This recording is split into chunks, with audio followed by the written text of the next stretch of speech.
Updating employment. Once logged into your SCWonline account, you should see the notifications page. Alternatively, you can access your current employment information by clicking onto My Registration in the top banner. Scroll down to the bottom of the page and select My Employment. You will see the current employment details we hold for you. Select Add New Employment Details and choose your employment status. Once you select the employment status, the rest of the form will appear. Click on the magnifying glass to look for your work address. You can enter your work postcode, for example CF10 space 1EW, or you can search the organisation name.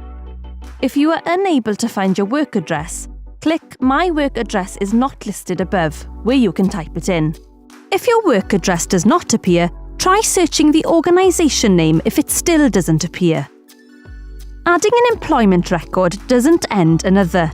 If an employment record is no longer valid, you should end it.